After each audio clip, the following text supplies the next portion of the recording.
तो इस खबर पर हम आपको लगातार डिटेल जानकारी दे रहे हैं और इस वक्त हमारे साथ गिफ्ट सिटी से हमारे संवाददाता तरुण शर्मा जुड़ चुके हैं जो लगातार इस इवेंट को कवर कर रहे थे। तरुण, ये लॉन्चिंग हो गई है, वहां पर देश और दुनिया के तमाम बड़े एक्सपर्ट इस वक्त वहां पर मौजूद हैं। क्या कहना है उन लोगों का इंटरनेशनल बुलियन एक्सचेंज के ऊपर? बिल्कुल, ये एक बहुत बड़ा फैसला और एक बहुत बड़ा स्टेप आज सरकार ने लिया है। इसका इंतजार पिछले करीबन 7 महीने से हो रहा था और एक ये मानिए कि पहली बार ऐसा हो रहा है कि सारे एक्सचेंजेस डिपॉजिटरी साथ में मिलकर एक एक्सचेंज खड़ा कर रहे हैं। चाहे आप MCX, BSE, NSE, NSDL, CDSL सभी ने अपना अपना 20% का स्टेक इस एक्सचेंज में लिया और इसको स्टार्ट किया है। और जिस तरीके से प्रधानमंत्री नरेंद्र मोदी ने भी कहा कि ज्वेलर्स के लिए ये बहुत बड़ा फैसला होगा, एक नया आयाम शुरू होगा, क्योंकि अभी तक वो बाहर से इंपोर्ट नहीं कर पाते थे, डायरेक्ट इंपोर्ट नहीं कर पाते थे, बैंक्स पे उनको डिपेंडेंट रहना पड़ता था या ऑथराइज्ड डीलर्स पे डिपेंडेंट रहना पड़ता था। अब वो सीधे तौर पे खुद इंपोर्ट कर पाएंगे। ये एक ऑप्शन ज्वेलर्स को यहाँ पे सरकार ने दिया है, IFSC ने दिया है और जल्द ही अब इस पर ट्रेडिंग स्टार्ट हो जाएगी और बैंक्स भी इंपोर्ट करेंगे। और इसके साथ साथ मैं बताना चाहूँगा कि यहाँ पर अब लोग रिफाइनरी लगाने का भी ऑप्शन देख रहे हैं, क्योंकि यदि आप सिर्फ IFSC में आते हैं, गोल्ड को इंपोर्ट करते हैं तो आपको इंपोर्ट ड्यूटी नहीं लगती है, लेकिन जब आप इसको यहाँ से बाहर डोमेस्टिक यूज़ के लिए ले जाएंगे तो उसकी इंपोर्ट ड्यूटी लगती है। लेकिन यदि आप रिफाइनरी IFSC में लगाते हैं तो गोल्ड इंपोर्ट किया, यहाँ पे आपने रिफाइनरी में उसको प्रोसेस करके वापस एक्सपोर्ट कर दिया तो आप इंपोर्ट ड्यूटी से बच सकते हैं। तो ये एक बड़ा फैसला है सरकार का।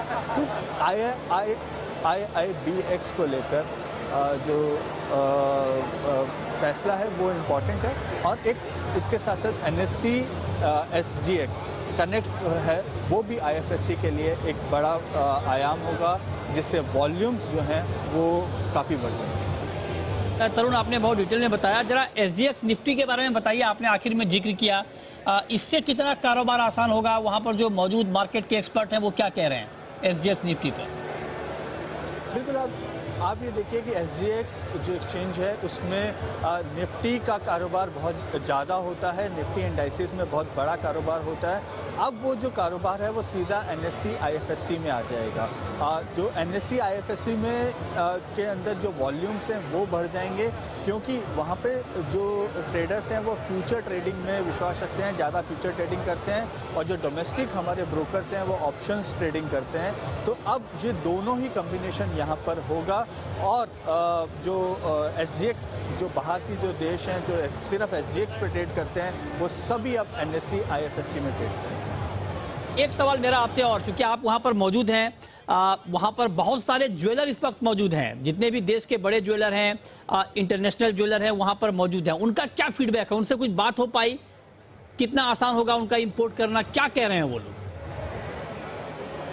बिल्कुल, सब ज्वेलर्स इस चीज़ का इंतज़ार कर रहे थे कि ये एक IFSC में स्टार्ट हो पाए और उम्मीद की जा रही थी कि दिवाली में स्टार्ट हो, लेकिन थोड़ा टाइम फ्रेमवर्क बनने में लग गया और फिर जुलाई 15 को ये लॉन्च होने वाला था, लेकिन अहमदाबाद में भारी बारिश की वजह से नहीं हो पाया। तो आज ये यहाँ पे स्टार्ट हो रहा है। तो इस स्टार्ट के बाद अब जो ज्वेलर्स हैं उनका ये है कि हमारे लिए एक बड़ा ऑप्शन सरकार ने यहाँ पे शुरू कर दिया है। ऑलरेडी जो वॉल्ट मैनेजर्स हैं उन्होंने अपना कामकाज करना शुरू कर दिया। 3 वॉल्ट मैनेजर्स यहाँ पे क्रिएट किए गए हैं जो इस पूरे ट्रेड को देखेंगे, जिसमें से सिक्वल ने अपना कामकाज स्टार्ट कर दिया है।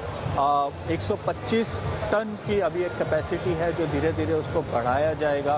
तो लिहाजा एक बड़ा प्लेटफॉर्म यहाँ पे ज्वेलर्स के लिए शुरू हुआ है, तो वो इस बात से काफ़ी खुश है। जी, चलिए, बहुत शुक्रिया तरुण आपका, और वहां से आप लगातार हमारे साथ जुड़े हैं, आपने पूरा अपडेट दिया है, बहुत शुक्रिया। तो फाइनली ये India international bullion exchange launch हो गया है। तरुण भी कह रहे हैं कि वहां जो ज्वेलर हैं उनका फीडबैक ये है कि ये बड़ा गेम चेंजर साबित होगा ज्वेलरी कारोबार की दिशा में, और इसका बड़ा फायदा आने वाले वक्त में होगा। ये भी कहा जा रहा है कि इससे आने वाले वक्त में भारत प्राइस सेटर भी गोल्ड का बन सकता है, जो अभी हम प्राइस टेकर हैं, इतना बड़ा कंज्यूमर होने के बाद भी, इतना बड़ा इंपोर्टर होने के बाद भी। तो लिहाजा ये आने वाले वक्त में एक बड़ा गेम चेंजर साबित हो सकता है।